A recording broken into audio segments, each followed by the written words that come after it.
Hello again, I'm Amy Giaculli. Welcome to day 2 of the retreat. Today's theme is the self-audit.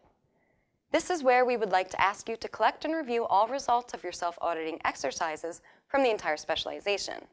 You did quite a lot of them. Here's a list. Please make sure that you have them all completed. In Course 1, you're able to identify your portable skills portfolio, career self-management competencies and gaps, personality traits, self-controls and self-directed learning skills, as well as your career goals and future work self. In Course 2, you worked on your self-assessment skills, skill-building skills, SWOT analysis, and a 360-degree self-assessment. In Course 3, you conducted a self-marketing audit.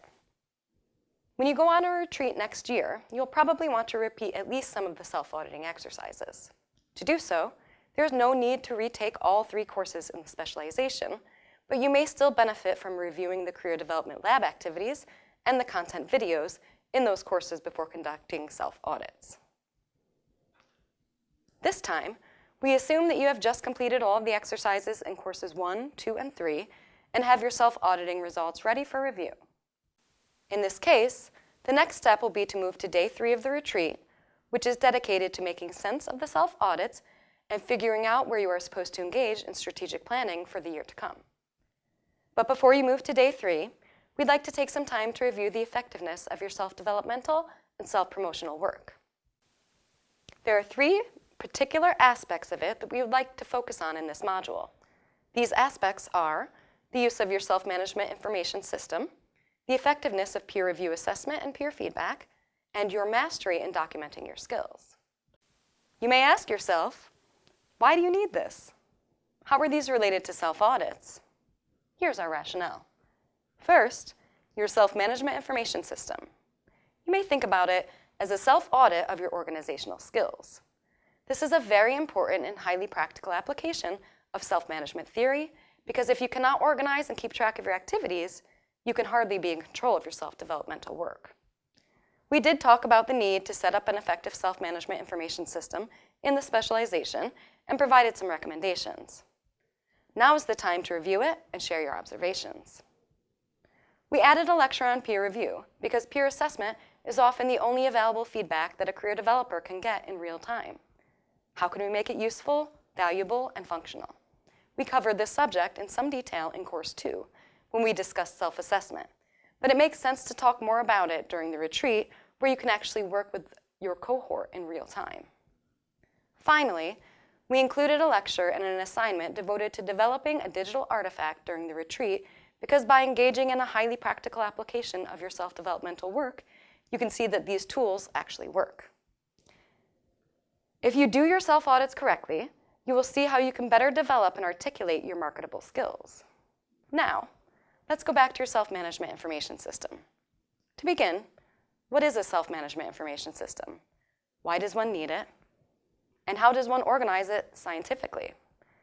In a way, most people have a self-management information system in the form of some notes, records, a diary, etc. Of course, in the digital age, these notes become digitized and stored. To figure out how to use the power of information technology to help self-developmental work, we can take a look at how companies use the information system to perform strategic management, marketing, or human resource development functions. In the business world, management information systems are very heavily used and are becoming highly specialized.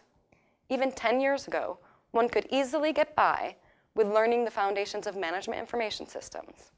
These days, there are highly specialized information systems in practically every functional area of business, including accounting, information systems, human resource information systems, marketing information systems, and so on. You may ask whether you should wait until a new scientific self-management information system appears on the market. We touched upon this subject in Course 2, where we contemplated the power of personal analytics and discussed the quantified self movement. In a nutshell, it's not easy to develop a unified system that serves everyone regardless of their individual differences. But we'll certainly see more of it in the future. In the meantime, in the specialization, we chose to only discuss the principles of self-management information systems and how they can be used by career developers in their everyday lives. A self-management information system is simply a way to organize your personal records so as to allow you to monitor your self-developmental work. It can be done in an old-fashioned paper-based form. Also, it can be partially or fully digitized. To be practical, it must allow easy access, entering, and retrieving of data. Ideally, it should allow you to analyze the data, use self-developmental or self-coaching tools, and present results in a meaningful and useful way. For example, by generating selection criteria statements, resumes, personal profiles, etc. In Course 1, we recommended a very simple approach to building your self-management information system by creating 3 folders on your computer or on the cloud, which include materials designated as input, processing, and output. Input included external materials like job advertisings, resources, good examples, assessment and self-assessment tools, peer reviews, etc. Processing included internally generated materials like your analysis, self-audits, self-assessments, etc. And output included the documents that you prepare for sharing and external use, such as job applications, websites, public profiles, professional development plans, and the like. At this point, we'd like to ask you about your experience in setting up your self-management information system. Was it easy? How did you do it? How did you further organize your folders? Was it useful for self-organization? The next question is, what do you do with it? Did you set it up and forget it? How many self-audits did you do? Where do you record the results? Did you link them to outputs? Finally, what are your thoughts about improving and further customizing it for your needs? If you deal with information systems in any specialized field, what would you recommend based on your professional experience? Conducting an audit of your self-management information system is part of the comprehensive self-audit. Its goal is to increase the effectiveness of self-developmental work.